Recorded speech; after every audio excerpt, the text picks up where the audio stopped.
Dapat tayong labanan rin. Ito yung mga deepfake. Oo. Ano ba yung deepfake? Ano Gusto ba yung mong pag-usapan deepfake? yan? Mas para siyang technical, ano? Nasa linya po natin si Undersecretary Jeffrey Ian D. ng DICT, Department of Information and Communications Technology. Yusek, magandang umaga. Morning po, Yusek. Hello, good morning, Weng at Weng. Yeah, Salamat po magandang sa oras. Nahuli ka rin namin ng Sabado. Thank you, Maraming ha. salamat, Yusek. Oo. Unang tanong ano po ba yung deepfake? Pakipaliwanag sa aming mga ordinaryong mamamayan yan. Oo, no? So, yung deepfake, ginagamit yan sa mga videos at saka audio at saka picture na pineke. No? So, ngayon ba tinawag na deepfake? Kasi hindi mo halata. Na So, yun lang hindi pala ibig totoo. sabihin na pineke mo siya. Na ineke. Oo, kasi parang, Hindi mo kunyari, halos ma-determine kung anong Oo. original at saka peke, parang ganon. That is correct, yes. pero Oo. di ba parang yung iba naman madali ma-distinguish kasi pag deepfake daw, ang linis-linis. Kunyari, may video ng tao, pero ang kinis-kinis, wala kang makikitang tigyawat sa mukha ng tao. At malalaman mo na yan. Walang pores, Oo, Yusek. Well, technically, hindi naman siya, yung mga sinasabi niyong malinis, no? Hindi naman siya deepfake kasi uso na ngayon yung mga filter, Weng. Totoo yan. Minsan nga, nag-picture ka lang, napapansin filter. mo, parang wala kang tagyawat bigla. Oo. So yan. Pero yan ba ay concern, malaking concern ba yan dito? Tayo po'y may papalapit na halalan rin, o dito sa atin. Marami pa mga mas ituturing na bibiktima ng deepfake. At anong klaseng pambibiktima ba ang pwedeng gawin ng mga gumagawa nitong deepfake? Actually, napakalakas nga talaga ngayon ng impluwensya ng AI, kaya napapadali yung paggawa ng deepfake. In fact, pwede ka mag-download ng app sa iyong iPhone at kaya mo mag-face swap sa loob lamang ng 30 seconds. Halimbawa, ang face swap is kukuha ka ng isang video ng isang tao, halimbawa, kayong dalawa habang nag-anchor kayo sa DCWB, no? And then papalitan na yung mukhang yon, or papalitan na yung boses, or papalitan na yung sinasabi mo. Napakadalas po na ginagawa ngayon yan. In fact, kahit po ako yung inyong abang lingkod, meron akong isang video na nagbebenta ako ng Talaga? ng modem, ng Wi-Fi modem. May mga ang dami pong mga mga news anchor kasi kayo po ay may kredibilidad. Kaya ginagamit po sila sa mga marketing schemes na akala mo totoo, no? So gagamitin yung iyong yung inyong footage pero yung ibahin nila yung sinasabi mo. At yung galaw ng bibig mo Parehong-pareho. magmumukha doon sa sinasabi mo. Ito hindi lang ito photo and video, pati po sa boses nagagawa yung deepfake na ito. Pati sa bosses, that is correct. In fact, para si Presidente naging biktima na yan. If you remember, last 2024 June yata o July, ay ginaya ang boses ni Presidente at as if he's giving orders to our troops sa West Philippine Sea to retaliate. Yes, oo, So, natatandaan ko yon. Okay, so ano bang maganda ho rito? Dapat ba natin, huwag na tayo gumamit ng, kasi lahat yan AI, artificial intelligence ginagamit. Dapat ba natin pagbawalan ng AI sa bansa natin? Hindi naman po pwede, no? Kasi marami rin Magandang silbi. gamit ang AI na maganda, no? For health, etc. Ang tingin ko rito, no, kami naman sa DICT, sinusuportahan namin yung move ng Kongreso na magkaroon tayo ng social media platform regulation. Hindi lang naman tayo, meron na rin ang Singapore, meron na rin ang ibang mga bansa, no. Kailangan lang ako hindi naman ako para tanggalin ang AI or tanggalin ang deepfake. Ang sa akin lang is i-label mo naman. O, So, kunyari, halimbawa, if you're using it for satire, sabihin mo, this is satirical and I'm using AI and I'm using deepfake. Pero sir, napaka-idealistic nun. Pero pag nang-scam ka, hindi mo aminin na peke itong akin. 'Di ba? Yun. Oh.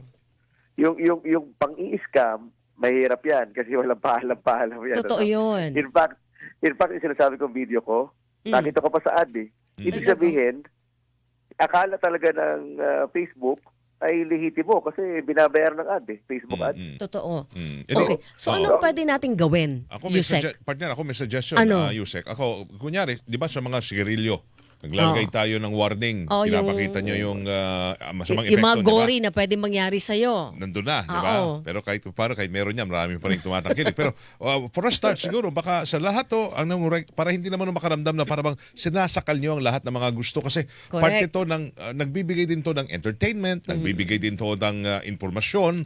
Kaya kailangan nilang gumamit ng AI. Ano kaya kung lagyan nyo ho ng, kunyari, like, May warning. parang sa telebisyon, merong PG, Oo. or di ba, ito po ay AI, or Oo. mag-ingat sa AI generated. Yung mag-ingat sa deepfake. Andun lang ho, na i-require nyo lahat ng magpo-post ng video, vlogger ka man or content creator ka man, ilagay mo palagi yung advisory, mag-ingat ho sa peking video, ganon. Mukhang magandang mungkahi yan. Yes. So, sige, pag-aralan natin. Pero mabalik ako doon sa tanong tungkol sa scammer. Kasi ang scammer, hindi mo mapaglalagay ng ng warning, ano? Ang kailangang maging mapagmatsyag dito yung taong bayan. So for example, yung Pero ating hindi nga namin cybercrime malaman kung investigation- deepfake o hindi, Yusek eh. Ayun nga. So yung Cybercrime Investigation Coordinating Center, meron silang biniling mga software Mhm. na pinamamahagi din na sa mga public and private na mga fact checkers Oh. para makita nila kung yung video generated or yung photo was AI generated. Available ba So, yung app na magandang yun sa move dito. lahat? Hindi kasi binabayaran yun eh. Oh. Pero at least kung ibibigay mo yan sa mga fact checkers, at least yung mga fact checkers, may mga private fact checkers naman eh. Opo. Manlaman nila at masabi nila na, siya nga pala, itong video na to, photo or audio, dinaya ito. Opo. That's one. Tapos, kahit naman tayo, ako pwede naman kayong pumunta sa mga free websites na hanapin nyo lang deepfake checking, no? Oo. Na for free. And then ilagay mo yung Facebook URL, sabihin niya kung anong percent. Sabihin niya, 80% chance na ito ay fake. Fake, At oo, sabihin niya, oo. this 90% chance na ito ay fake. Libre ho yun. Pag sa mga free Maraming sites. mga libre ganun. Sa mga free sites. Kung techie ho kayo, kung Oo. techie, alam nyo Pero madalas. yung paglaganap ng deepfake na ito, Yusek, na doon na ba tayo sa aspeto na o sa punto na nakaka-alarma na ito?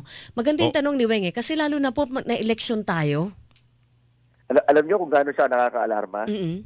Kasama siya sa discussion sa international community. Oh. Palagi. Palagi nang pinag-uusapan sa international community kung meron ba dapat na move against AI-generated content. Kasi tatapos lang ng eleksyon ng maraming bansa ng 2024. Kasama ng Estados Unidos at saka ng UK. At palagi yan, pag pupunta ako doon, na pinag-uusapan namin, how do we control deepfakes pagdating ng eleksyon? And I don't think merong successful na model. Again, sa Singapore, ang model nila is simple lang. Pag yung kandidato mismo nag-deny at sinabi niya, hindi ako yan, wala nang niha, wala nang investigasyon, dapat tanggalin na yan ng social media platform. O kasi yung mga social Pero media platform. ito naman yung sa Singapore, ito naman yung kontra dyan. Pag napatunayan naman na sinabi mo hindi ikaw, pero ikaw pala. Kasi pwede mo i-deny eh. Pero Correct. ginamit mo para manira ng Ng iba. kalaban mo, no? Oo. Ka, perpetually disqualified ka. Yung maganda. Dapat ba sundan natin yung ganong yapak, Yusek? Yun ang mungkahi namin sa Kongreso. Yun ang kasama doon sa Hindi social sila- media regulation na gusto ninyo. That's correct. Yes, Okay. oo. So meron din kaming gano'n na nung naalala nyo, merong TRICOM hearings. During the opening of the TRICOM hearings, ako yung inimbita nila upang magpaliwanag sa Kongreso at sinabi ko na may ganitong move sa Singapore. Tingin ko, pinakamadaling i-regulate yung sa araw ng eleksyon. Paano yun? Yun na. Regulate So araw ng kapag eleksyon. ka- Oo. I mean, for election, hindi pala araw ng eleksyon, kundi Panahon ng yung eleksyon. content lang Okay. na may sa panahon ng eleksyon. Oo. Kasi yung hindi eleksyon, ang hirap talaga. Diba? Oo. Samot-sari yun. Pero Oo. doon sa social media regulation, paano natin gagawin yun? Sino ang sakop ng regulation? Lahat ng social media platform. Paano yun? At ang onus is sila yung uutusan mo na ipatupad ang isang, alimbawa, pag sinabi ko, hindi ako yung may video na yan. Oo. Dapat, alam mo, meron silang AI eh. Oo. Para makita nila yung mga kamukhang video eh. Mm-mm. dapat tanggalin mo na yun, automatic na yun. Okay, pero Kapag hindi mo kayang gawin, may penalty ka. okay, pero sakop ba ng regulation ng mga halimbawa vloggers or lahat ng social media accounts? Kailangang registered yan? Yusek. Okay, so yung sa mga vloggers naman, pag napatunayan kasing fake, pwede Oo. mong kasuhan yan ng libel or ng defamation. No? Pero alam nyo kasi yung vlogger, nagpapaviral yan using social media platform din. Correct. So kapag oo. ka doon na-regulate mo, effective na rin na mawawala sila ng audience. Mhm, mhm, mhm. Mm, Paano ito. pong paano yung mechanics nun? Paano yun isa sa katuparan? Ayun, so number one, dapat kailangan mo ng panakot, no? Ano yung police powers mo. Mhm. So dapat may capability tayo na mag-block. Okay. Ang maganda diyan, Weng, meron naman tayong nationwide net and capability to block. In fact, binablock natin by law, binablock natin ang child pornography. So ngayon, kapag ka sinabi ng Kongreso, meron na tayong karapatan na i-block ang isang social media content dahil hindi sila sumusunod dun sa regulation, kailangan i-impose natin yun. So halimbawa, si Facebook, hindi siya effectively nagbablock kahit na may order na i-take down ng isang post. Di po pwede nating i-block. Mm. So yun yung first, no? Okay. Pero dapat may due process sa lahat na yan. Correct. Oo. Kasi sabihin lang, pinag-initan nyo lang na gusto i-take down. Pero Kailangan- totoo naman ang sinasabi. Mm. Di ba? Kailangan ng batas. Oo. Yes. Kasi we're talking about the freedom Of expression. people to Totoo express. yan. Yes. Mm-mm. Oo. At yun lang ang paraan. Diyan lang sila nakakakuha Diyan ng naglalabas lakas sa ng loob sama ng loob para eh. ihayag ang kanilang damdamin. Totoo yan. Tapos Oo. sasabihin na, Yes. nagsabi lang nito, fake news na agad, di ba? Yun ang sinasabi natin. Pero due process lahat. Correct. Mhm. That's correct. Yeah. Oo. Yusek, thank you ho sa oras na naibigay nyo ngayong umaga sa amin sa Double Weng sa Double B. Palagi natin pag-usapan yung deepfake na Yes, yun. bantayan Yusek. natin Oo. yan. Oo. Sir, thank you sa morning Maraming mo. salamat. Thank you po. Maraming salamat, Weng Good at morning. Weng. Thank Happy you. weekend. Salamat na nakikinig. Good morning. Morning. Happy weekend si Yusek Jeffrey Ian D. ng Department of Information and Communications Technology. Technology. Mga kapuso. Hilingan, walang pinoprotektahan.